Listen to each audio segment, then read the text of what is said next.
Advocate support చేస్తున్నారు కదా. అగోరికి సంబంధించి ఏమైనా పార్టిసిపేట్ చేస్తారు? నేను ఇప్పుడు కాదమ్మా, నేను I will get total information from the side of Aghori. There after I will definitely participate and కంటెంప్ చేస్తాను. రైట్ శిల్ప, ఎస్ అఘోరి శ్రీనివాస్ గురించి మీరు ఏమనుకుంటున్నారు? చూడండి ఒకసారి, 5,790 5,800 ఓట్లు వచ్చాయి. 94% మంది అఘోరిని ఫేక్ అంటున్నారు. ఏ విధంగా ఏంటి ఇప్పుడు వాదించడం అనేది ఏం లేదండి. కేవలం 14 రోజుల జ్యుడిషియల్ కస్టడీకే విధించారు. కేసు అనేది తర్వాత పరిశీలించి కేసు వాదించాలా లేదా అనేది జరుగుతుంది. ఇప్పుడు నేను ఏంటంటే లీగల్ ఎయిడ్ కౌన్సిల్ కాబట్టి కోర్టు తరఫున అడ్వకేట్ పెట్టుకునే స్తోమత లేని వారికి కోర్టు నన్ను అపాయింట్ చేయడం జరిగింది. అంతే, అంతకు మించి ఇంకా ఏం శిల్ప క్వశ్చన్ అడగండి. అఘోరికి కారు ఉంది, అఘోరికి కారు ఉంది, కోర్టు వారికి తెలియదు కదండి. అఘోరికి కారు ఉంది, మరి అడ్వకేట్ పెట్టుకునే స్తోమత లేదు. కోర్టుని తప్పుదోవ పట్టిస్తుంది. ఆమెకు విలువైన కార్లో తిరుగుతుంది, మొత్తం విలువైన వస్తువులు ఐఫోన్ తో సహా వాడుతుంది. అలాంటి స్తోమత లేదని ఏ విధంగా చెప్తుంది? అవన్నీ మేము చూడలేం కదండి. కోర్టు చెప్పిందే నమ్ముతుంది. కోర్టుకు పరిశీలన చేయించాలంటే నిజాలు కావాలి. ట్రయల్లో అది డిసైడ్ అవుతుంది. ఏ కేసుల కింద కేసు నమోదైంది అది ఇంకేం చూడలేదండి. కేవలం రిమాండ్ విధించారు. తర్వాత మేము చూసి పరిశీలించిన తర్వాత తెలుస్తుంది. అంటే దీనికి సంబంధించి బెయిల్ గుట్లు వచ్చే అవకాశం ఉంది. అసలు ఏ విధంగా ఉంది తీవ్రత గుట్ల? తీవ్రత అనేది బెయిల్ ఇప్పుడే వస్తుందా రాదా అనేది మనం చెప్పలేము. బెయిల్ ఫైల్ చేసిన తర్వాత కౌంటర్ ఉంటుంది, పీపీ ఆర్గ్యుమెంట్ ఉంటుంది, ఇవన్నీ ఉంటాయండి. అఘోరి తరపున మనస్ఫూర్తిగా అఘోరిని నిర్దోషిగా నిరూపించే వాదన వినిపించబోతున్నారా? ఒక్కసారి అడ్వకేట్ అడగండి, వేరే వాళ్ళని పెట్టుకునే అవకాశం ఉంటుంది. శిల్ప ఒక్కసారి అడ్వకేట్ని అడగండి. ఇప్పుడు అఘోరిని నిర్దోషిగా నిరూపించే విధంగానే మీ వాదన ఉంటుందా అని అడగండి ఒకసారి. అంటే ఇప్పుడు అఘోరిని నిర్దోషిగా నిరూపించే వాదన ఉంటుందా? ఏ విధంగా వెళ్ళబోతుంది? నిర్దోషిగా నిరూపించేది ఏమి ఉండదండి. కేవలము ఇప్పుడు బెయిల్ వరకే ఉంటుంది. ట్రయల్ అనేది ఇక్కడ జరగదు. ట్రయల్ ఎక్కడ జరిగితే అక్కడ ఉంటుంది.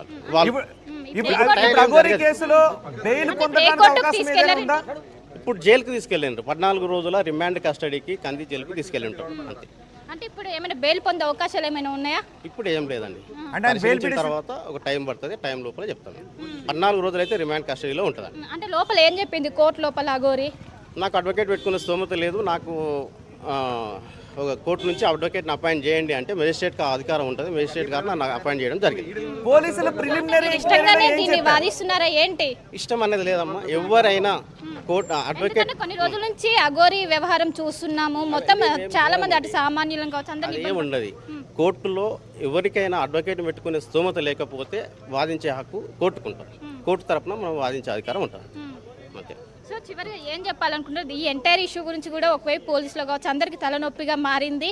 ఈ రోజు ఎట్టకేలకు యూపీలో అరెస్ట్ చేశారు, ఏం చెప్తారు? ఏం లేదంటే చట్టం తన పని చేసుకుంటూ వెళ్తుంది. శిక్ష పడేది ఉంటే ఖచ్చితంగా శిక్ష పడుతుంది.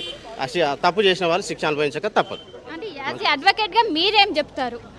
తప్పు అండి. సమాజాన్ని తప్పుతో పట్టించడం అనేది తప్పు. ప్రూఫ్ అయిన తర్వాత శిక్ష ఖచ్చితంగా పడుతుంది. శిక్ష పడే అవకాశం ఉన్నది. అంతే. అంటే ఎన్ని సంవత్సరాలు? 7 years పైన పడవచ్చు. 7 నుంచి 10 years వరకు పడుతుంది. ఓకే.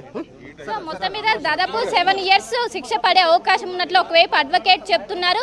ముఖ్యంగా కంది పోలీస్ స్టేషన్ కంది జైలుకి అఘోరిని తరలించారు. 14 days రిమాండ్ అనంతరం బెయిల్కు సంబంధించి కావచ్చు, కోర్టులో పీపీ కావచ్చు, ఇవన్నీ ఉంటాయి. ఇప్పుడు మాత్రం తనకు లాయర్ని పెట్టుకున్న స్తోమత లేదని అఘోరి చెప్పినట్లు తెలుస్తుంది. దానికి సంబంధించి ప్రభుత్వం తరఫున లాయర్ని ఏర్పాటు చేశారు. సో ప్రస్తుతం ఆయన వాదించారు. ముఖ్యంగా 14 days రిమాండ్ విధించారు.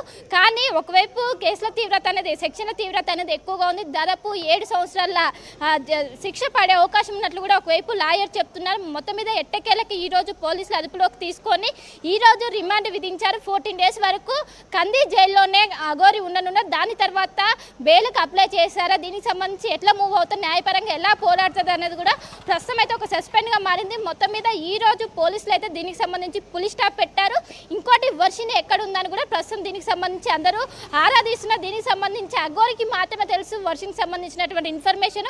సో అఘోరికి వర్షినికి సంబంధించినటువంటి ఇన్ఫర్మేషన్ ఇప్పుడే అటు తల్లిదండ్రులు కావచ్చు, ఇటు అందరూ కూడా పెద్ద ఎత్తున ఆవేదన వ్యక్తం చేసిన తనని ఎక్కడ ఉన్నారని కూడా ప్రస్తుతం తనపైన ఆరాధిస్తున్న పరిస్థితి అయితే మన కోరల్గా కనిపిస్తుంది. సో ఇప్పటికే కోర్టు నుండి కంది జైలుకి అయితే అఘోరిని తరలించారు. 14 days రిమాండ్ విధించారు. రోహిత్, ఇప్పుడు పోలీసులు పోలీస్ కస్టడీ కోరే అవకాశం ఉందా? ఎందుకంటే అఘోరి ఫేక్ రియల్ అనేది ఇప్పుడు బయటకు రాబోతుంది. అఘోరి ఫేక్ అని ఇప్పుడు బాలకృష్ణ అఘోరి దగ్గర నుంచి 95% మంది ఫేక్ అని అంటున్నారు. 5% మంది మాత్రమే అఘోరికి పాజిటివ్గా మెసేజ్ వస్తున్న పరిస్థితి కనబడుతుంది.